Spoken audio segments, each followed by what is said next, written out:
Christina Brown here with the Brown team at Sage Door Realty. Something that comes up very often with what we do is how to coordinate buying and selling at the same time. It can be done. It is best to use an experienced realtor that can fill you in on what is needed. So I have a few quick tips to help you navigate through buying and selling at the same time. So the number one thing is to know your market. Know the market for where you're selling and know the market for where you're buying. Is it a buyer's market? Is it a seller's market? Why does it matter? Let's dive in deeper here. So sometimes you might be selling in one market, buying in another market. For example, maybe you're selling here in the Kansas City area and you're moving to Florida or Texas or California or I don't know, anywhere else where the market could be different. So you also want to have a realtor on the other side that's going to be able to educate you on that specific market if you're buying elsewhere.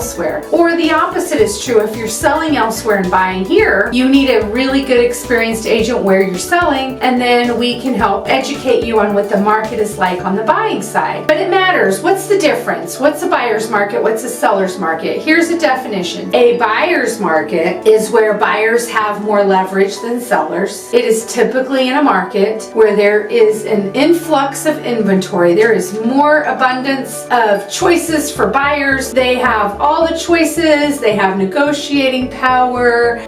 It's very easy for them to secure a home from a seller because sellers are typically, I don't want to say more desperate, but they could be depending on how bad the market is. But typically a buyer's market is definitely more weighted heavily in the buyer's favor. And again, it's when there is a high amount of inventory and sellers just get to the point that they just want their house to sell and they'll try to work with anyone. A seller's market is the opposite. So that is where sellers have more leverage. This is where there's less inventory. Homes are selling quickly. They're getting multiple offers. It's going for over full asking price. So when it's a seller's market, that means sellers can really set the price. There's bidding wars. It drives the price up. You're paying more as a buyer. And then a balanced market is where it's kind of even for both sides, somewhere in the middle. I would say right now, currently in our market, it is a seller's market. It is less hot of a seller's market than it used to be, but it is still a seller's market. So hopefully here soon we'll move to where it'll be a balanced market. I think it'll be a while due to interest rates that should be coming down. But anyways, why does it matter? Because if you are in a buyer's market, it is so easy to make offers and get them accepted, and you can say, hey, and it's contingent on my house selling, and I don't even have it on the market yet, and I just want your house. So in a buyer's market, sellers may likely consider that. In a seller's market,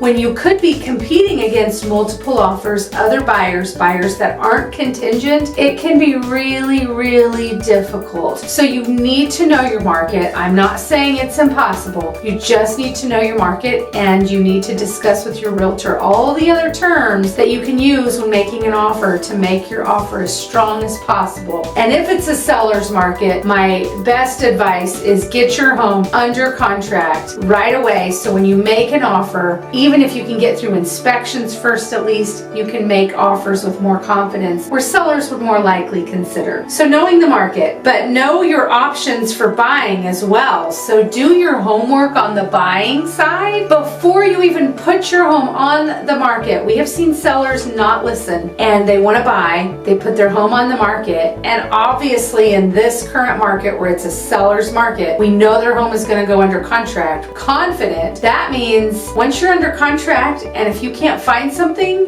you're in trouble. Or if you can't get pre-approved, you're in trouble. You have a contract. You could be homeless. You might have to rent until you can buy. So know what your options are on the buying side. Number one, that includes your financing. Get pre-approved before you put your home on the market. Make sure you are going to have the budget you want to find the house you want in the area you want before you even put your home on the market. And it's also a good idea when you're working with that experienced realtor to go ahead and start getting options sent to you for what you're looking for, just so you can see how many options there are in your budget and with what you're wanting. If you think you're going to move to this bigger, greater, awesome home and you have 2 options and they're all getting 20 plus offers on them, it might might change your strategy. So you really need to already know kind of how many options, how hard is it going to be, you think, to secure a property on the buying side before you put your home on the market, because you really want to have realistic expectations. So that's huge. And then the other thing is know your options. Like, do you have to sell to buy? That's another good reason why that pre-approval matters, but you also need to know, do you have to sell to buy, or is it that you want to sell to buy? But how badly do you want it? You know, there's options where you could do bridge loans, where you could borrow your equity to go ahead and use that for your closing costs and down payment, and then you pay it back when you sell your house, and that way you can buy first. Sometimes people want to buy first because they have little kids and pets, and they just don't want to deal with showings and people coming and going and trying to keep their house perfect. So there's just so many things.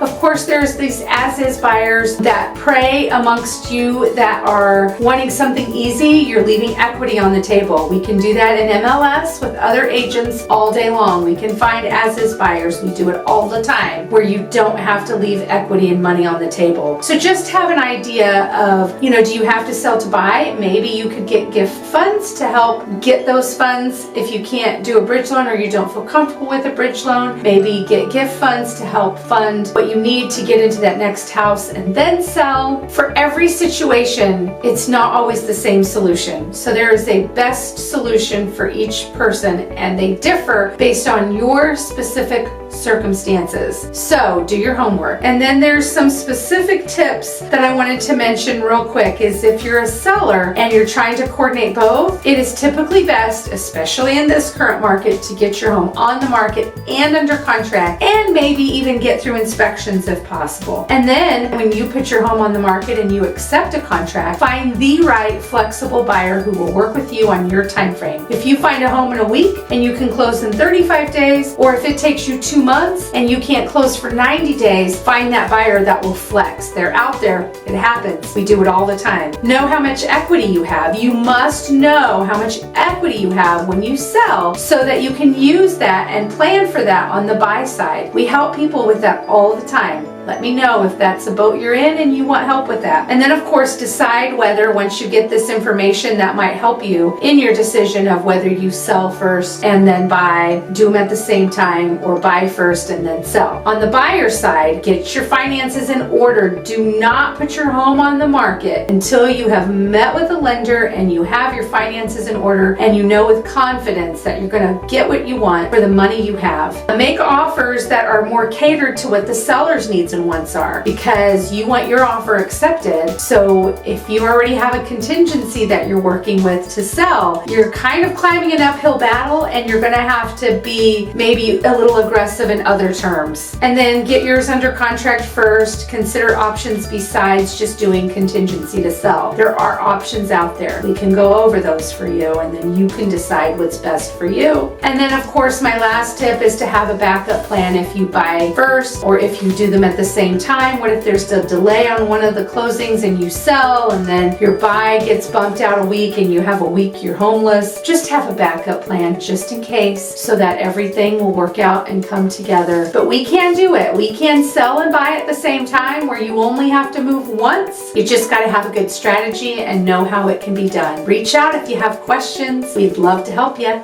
Have a great day.